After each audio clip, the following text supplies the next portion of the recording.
In this patch, we're helping break down some sad friends, boys use packing snowballs. I don't care about any of this. I don't think I've ever cared about any of this. I'm sorry, Momcat and Shio Soju.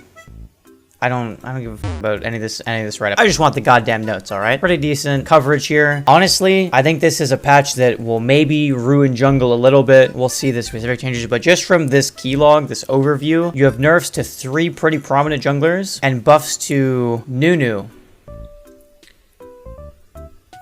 So we've got some we might have a little bit of a problem going in with these patch notes. I've already got a problem seeing this, but we'll see. And then we'll go over the skins, some adjustments. I believe Zino's gonna rework this patch, and some item changes. So first up, Diana. Honestly, this is a change that I saw coming well in advance. It's a little overdue, I'm not gonna lie, considering that like both Darius and Morgana had been hotfixed out of jungle prominence significantly faster than Diana, who is one of the characters that got what I like to call normal game buffs, where Riot buffed these characters so that normal game players would be more willing to play the jungle role and try it out. These characters including Zed, Darius, Morgana, and Diana, right? Remember, like months and months ago, these characters got random jungle buffs that seemed kind of out of place, but they stated the changes were so that if you're playing normal games or flex queue with your friends and you like just need to play jungle, you're able to play characters that are familiar to roles that you do play. So that was the purpose of these changes. A couple of those were taken a little bit too far, like Morgana having insane presence in Diana, somehow keeping on for even longer with her insane presence. We'll see where these changes leave Diana at. A 50%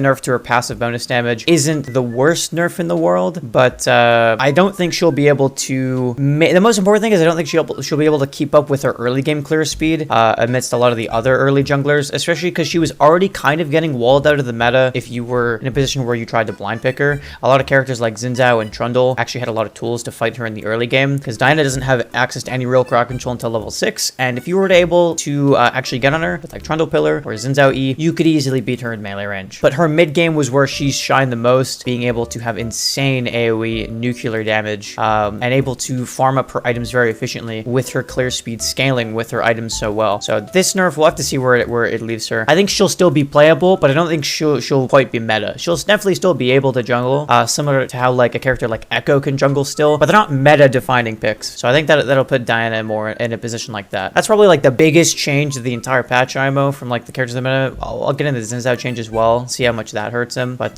this Fiora nerf, it's a light little nerf. Fiora is just seeing a lot of play right now across like several regions. She's actually very, very strong, has only a few bad matchups, and then is able to completely take over lane phase. Considering you max E second on Fiora, this like 2-second nerf at later ranks is going to be able to like hamper her mid game where she spikes the hardest a little bit more. So I'm pretty happy to see this change. Jarvan buffs. I can't actually tell you the last time Jarvan was meta. Like season 8, I think, maybe a little bit in season 9 when like Olaf was really good, because Jarvan was a good Olaf check. The thing is with Jarvan is that he's only really strong when certain carries are in the meta, right? He's always a playable jungler. His worst meta is a power farming meta, right? Like versus Udyr and Hecarim meta, which we saw like 6 months ago, not playable in the slightest. But if it's a pretty aggression based early jungle meta, Jarvan's a pretty prominent pick in that. But Jarvan also excels when certain laners are meta, right? So think mid laners like Orianna and Syndra, or AD carries like Aphelios and Jinx. Having a Jarvan in your back pocket is never ever a bad bet to have when people feel really comfortable blind picking very punishable carries, right? If you have like a Kai'Sa on your team and you're against a Jinx, you can very easily access that Jinx and burn her flash, and then when she doesn't have flash, she's guaranteed team fight fodder later into the game. But I really like these changes, because this change especially, this change to his buff for an extra 4% is going to help his clear speed a good amount. Jarvan doesn't clear slowly, but he does take a lot of damage, so if you ever buff a character's clear speed in terms of giving them more damage, they're artificially taking less damage because they're not spending as much time clearing. So this gives Jarvan a lot more avenues to open up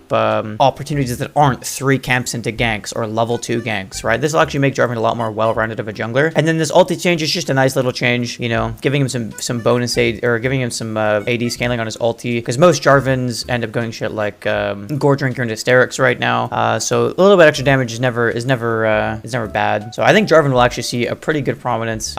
He's not like the best jungler in the game, I think, off these changes, but he'll definitely be pretty solid. And we'll see where that takes him based on where the meta shifts. Some Jhin changes. I swear they're like kind of messing around a lot of the changes they did in like preseason and early season, because Jhin was really strong early in the season. I remember, if I'm not mistaken, I might be completely mistaken, but Jhin was really strong early in the season when like Gale Force and Collector were like the 2 best synergistic items in the game. So seeing some love added back to his kit isn't that bad. I kind of like Jhin. But also keep in mind that if Jhin rises in prominence, you'll see Jarvan also rise in prominence because he fits in that exact class that I was talking about before of mobile carries. They get hard countered by a post level 6 Jarvan. All right, so it'll be interesting to see what comes up. I actually haven't looked into any of these previously, so I don't know what this Karma rework is. Yeah, so the problem with Karma is that Karma's issue is that if they ever make her too good of a support, she's just a better solo laner. And they try and do touches that like nerf her solo laning a little bit, right? They try and nerf her base AD. But like the most recent buffs they gave her not too many patches ago is that they reduced like her Q mana cost. And then I think they like buffed CDs or something, or like did something with her mana regen. Like they made Karma baseline better, but if the better of a lane phase you give Karma, she's just gonna become a stronger solo laner because her early trading is near unmatched. Her all in isn't amazing, but her wave clear and pressure with her Q and mantra Q are really absurd. And most importantly, she synergizes really well with strong carry junglers. Think about how many times you've seen like a Lulu and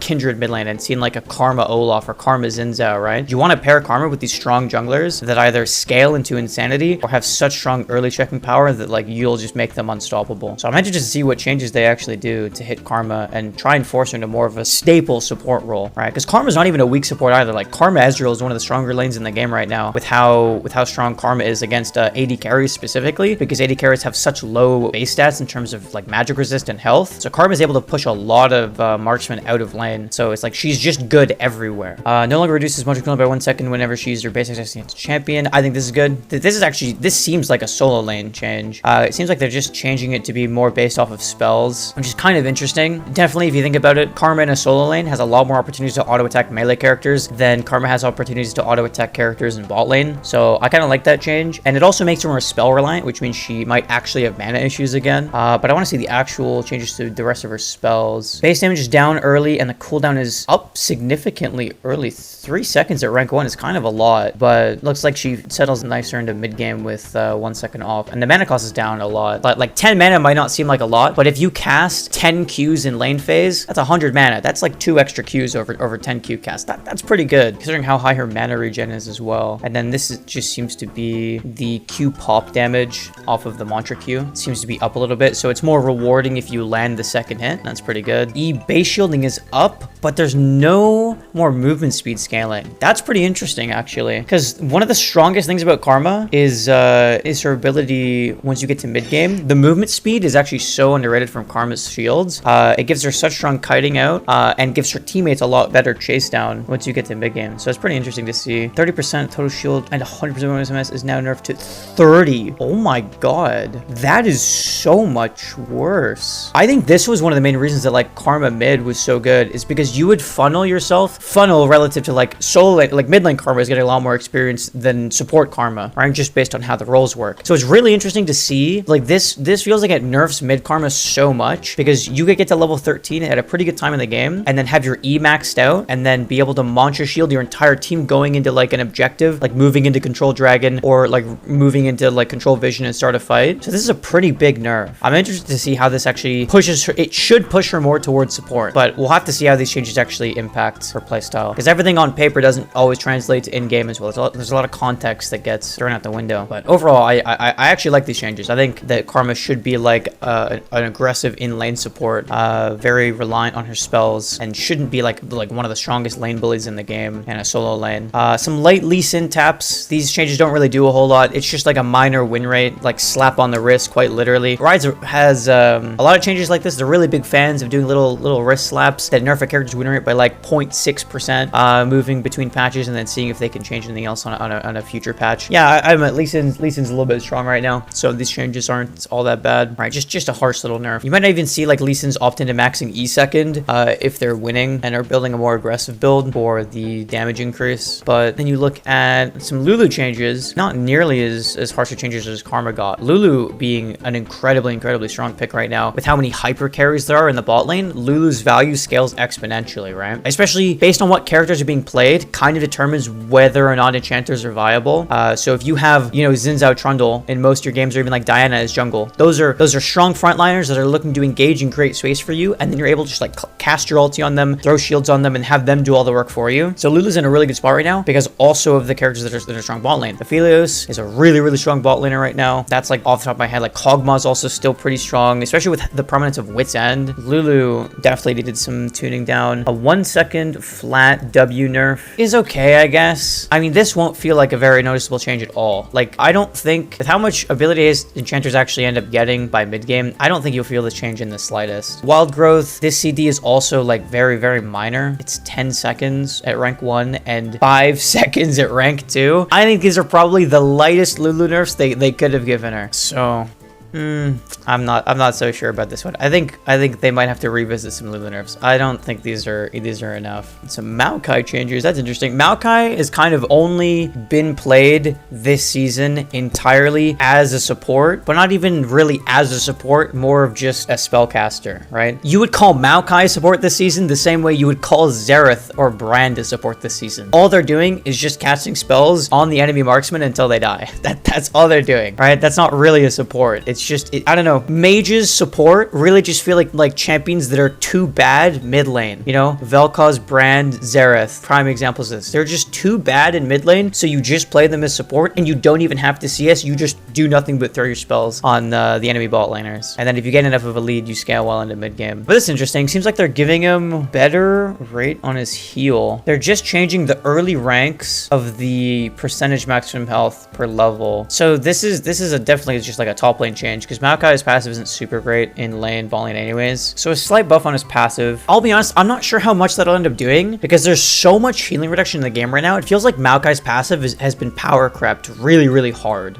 So this feels more like a compensation to modernize Maokai's top laning a little bit. Let's see, sapling changes. Just looks like some early base damage nerf. Actually, it's a nerf at every rank. Okay, so they actually also nerfed the AP ratio as well. They ended up nerfing Maokai's E at every rank, so he'll probably end up leading more towards Q-Max in a solo lane now. I think they actually might have to give him some more compensation. This feels like a preemptive change, right? This feels like a change they prepare for next patch or 2 patches from now, where they buff his Q or they buff his base stats, so he's more viable as a top laner. That's what this feels like. It's a slap on the wrist for support Maokai. But yeah, like these feel like preemptive nerfs. Similar to how Lulu feels like light nerfs, so then further nerfs come in. This feels like some change, like some light changes, some power shifts, so they can give him more buffs. Some Nunu buffs. This is the change I'm honestly dreading the most, because I think Nunu is probably one of the like worst characters to ever have be meta, especially in a solo queue environment. It's really gross, this character. Honestly, I'm genuinely surprised that anyone at this company could reasonably think, let's increase Nunu's base movement speed. It's pretty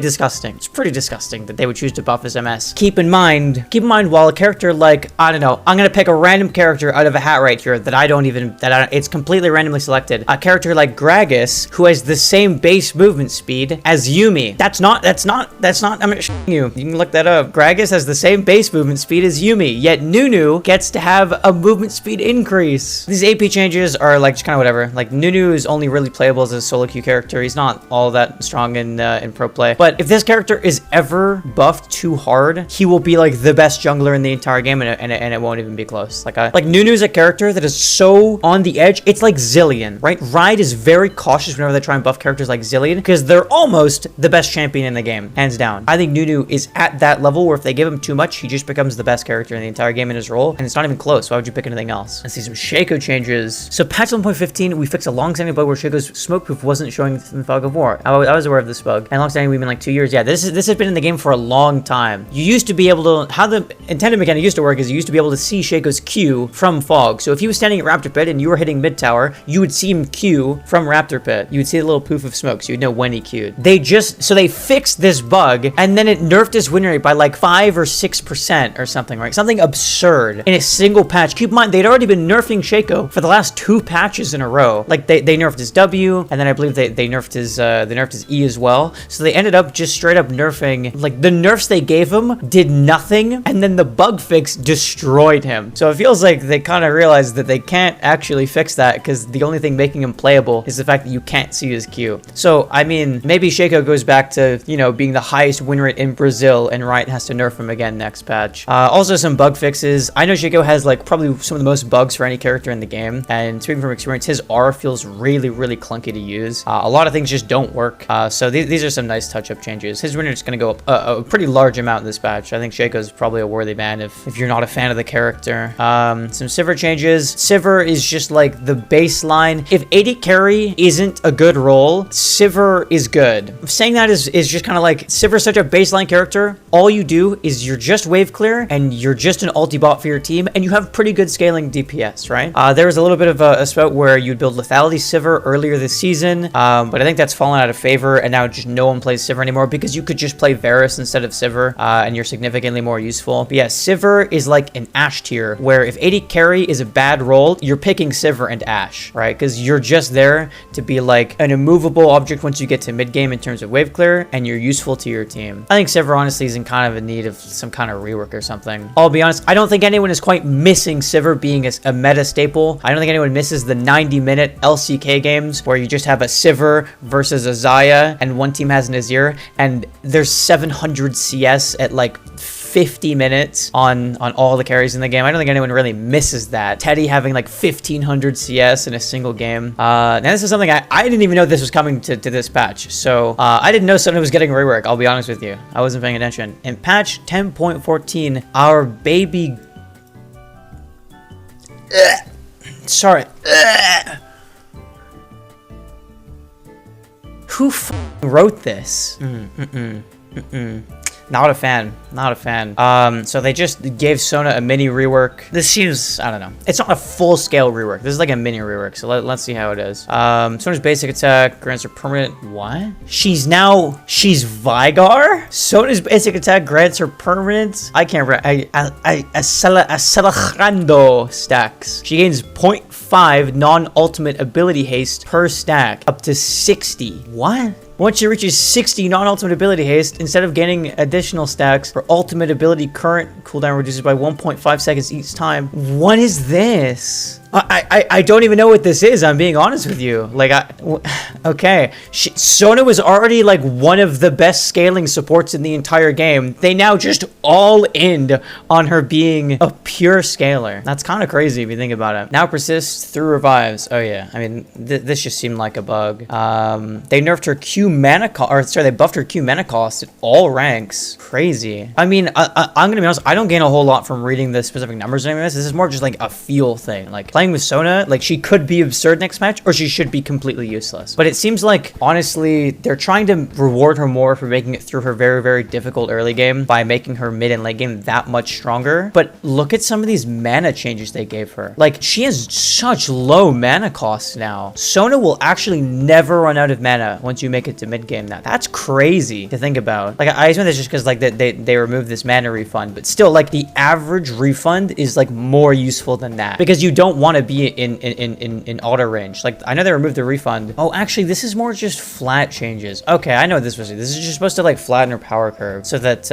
she isn't as reliant as being like, she's not like a Yumi being glued to someone. Overall, her mana costs are actually like on average higher, because they're buffing it by 25, but it's a 5 mana shift because it's 30 for cost that she got removed. That's kind of an interesting change. And now her ulti change as well. This change I feel like is a pure modernization change. Like, being able to hit minions and monsters doesn't actually really do anything, if I'm being honest with you. Maybe this ends up pushing Sona towards mid, but I'll be honest, if Seraphine isn't really being played mid all that often, Sona really won't be played mid all that often, because Sona is, and I mean this in the most literal way possible, worse Seraphine, especially early game, because she doesn't actually have any real crowd control pre-6, and she, I believe, is even squishier. But I know Riot Jag might block me on Twitter for saying the characters are remotely similar, even though they're really similar. I'm not trying to get blocked like Chase. These changes are some nice ones. I'm hoping these are some nice changes. Tahm Kench's early game power has been especially strong in top lane, where he's able to issue beatdowns and heal through pearls. I'm gonna be honest, for the first like 3 days I played versus Tahm Kench on the new patch,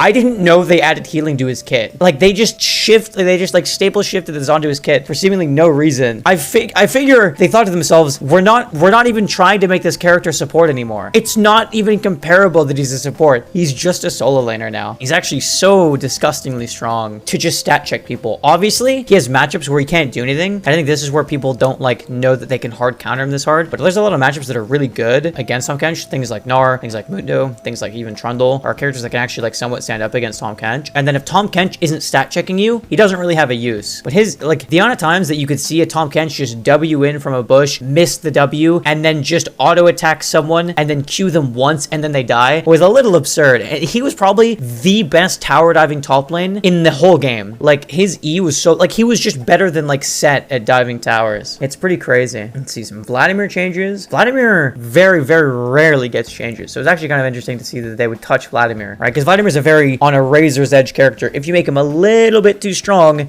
like highest win rate, most played, pro pressure, everything, if he's a little bit too weak, no one touches him ever the entire season. So he has to fit this like very, very niche spot. It's because his kit is so strong. So it's interesting to see. They're just buffing his passive ratios. AP to bonus health conversion is up by 20%, and his bonus health to AP conversion is up by 8.3. That's not bad, actually. That's not a bad change. I think it's a very passive change that will just make him stronger at literally every stage in the game. So I think Vladimir might actually be pretty playable again. Like, you've seen Vladimir top almost fallen off completely because there just aren't safe opportunities to play him anymore. There's so many characters that absolutely destroy him in lane phase. Aurelia, just off the top of my head, has to be your super permaban with how strong Aurelia is right now. But even when Aurelia isn't strong, she wins the matchup so hard. Like, those kind of aggressive lane characters destroy Vladimir so easily. But I'm interested to see if this will like put him in a place where those matchups aren't as hard and he's gonna pop off a lot more. 80 carry mains are currently shitting themselves in fear of Vladimir being strong. Xin Zhao getting a 3 AD nerf at level 1. Changes like this are actually really good. When people think that changes like this are laughable and jokes, they're really, really ignorant to what this change actually means, right? When a character like Graves gets 2 bonus 8 or like gets 2 base 8 increase at level 1, you have to think about it. Everything that character does now for the rest of the game is stronger. Everything. His clear is slightly stronger, his early skirmishing is slightly stronger, and everything layers on top of itself, right? So Xin Zhao getting minus 3 AD at level 1 affects all of his early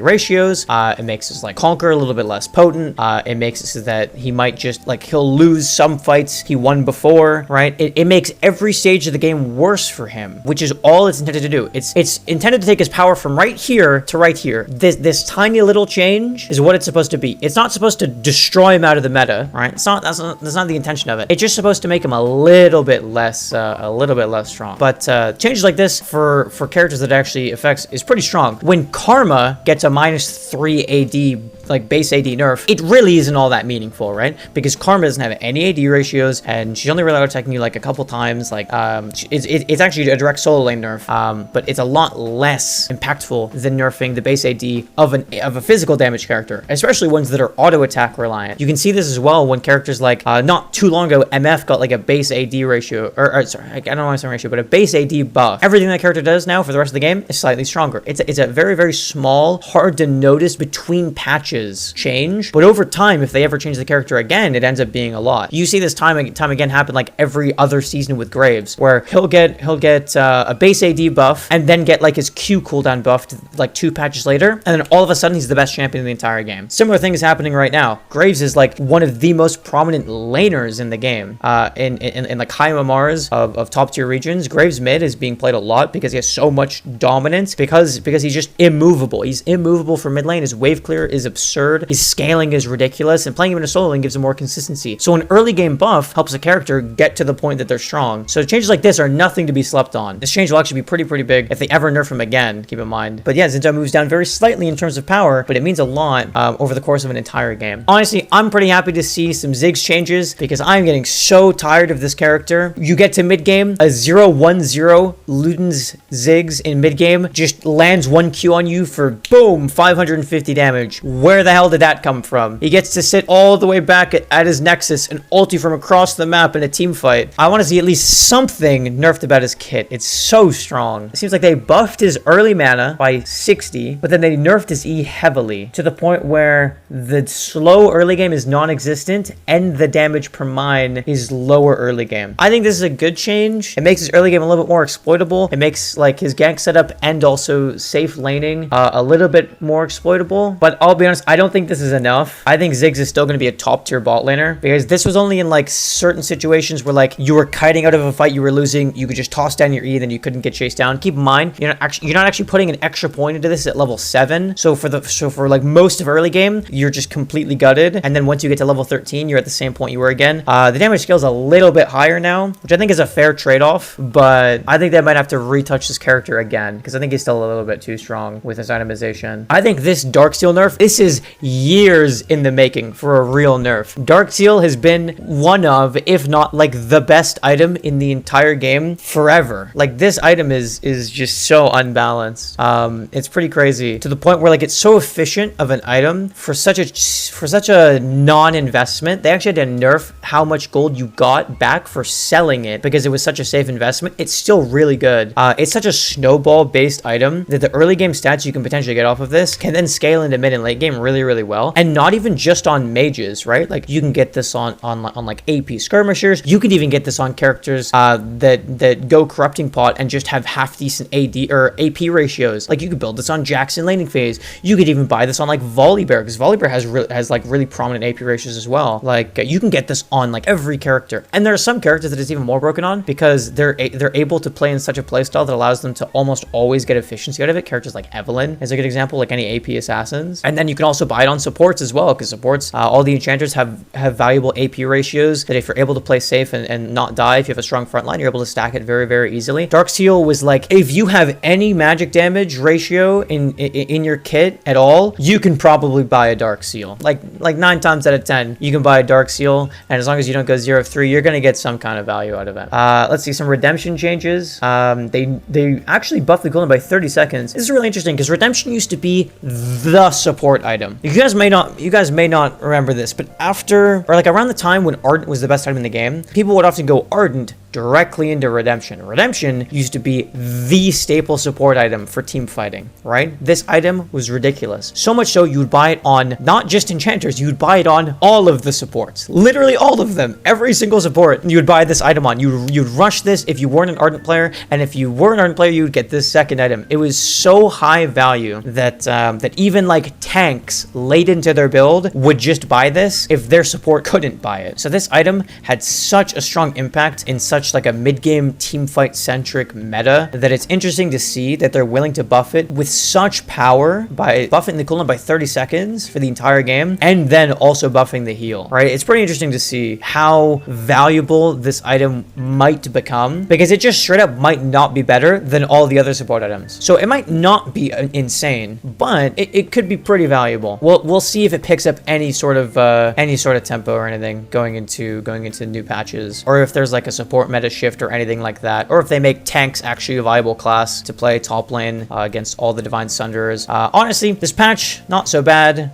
This is the worst change they've ever made to the game. I could make a whole nother video just on why this third dodge penalty is probably the worst change Riot has ever made to the ladder in years, but that's a topic for another time. Overall, patch is pretty good, but there's definitely a couple of things that I would have liked to have seen adjusted. Obviously, Divine Sunder is pretty absurd. I would have liked to seen some Aurelia adjustment, but it's not a bad patch. It's not a bad patch. It's a patch we'll take. You know, patches actually being useful is somewhat scarce nowadays, so we'll take this. But now the most important thing, which is the only thing anyone ever cares about, is the skins. Coven Evelynn. I'm actually not excited to see Evelynn in my games ever because Evelynn is a really, really disgusting character. Current Evelynn build being you literally rush Magic Pen Boots, Proto Belt, and then you immediately go Banshee's Veil, and then there's no counterplay. You have no ability to counterplay Evelynn 100-0ing you because she just has a defensive item second and still has the damage to kill you. This Malphite skin looks pretty cool. I think Malphite's pretty badass. This skin looks really sick, actually. Malphite, like all 3 Malphite mains are popping off right now. All 1 Warwick main is popping off right now, but Parnellix might be in federal prison, so I don't know if he'll be able to use this skin. Another Booba skin, another Booba skin, another Booba skin. A lot of Booba skins.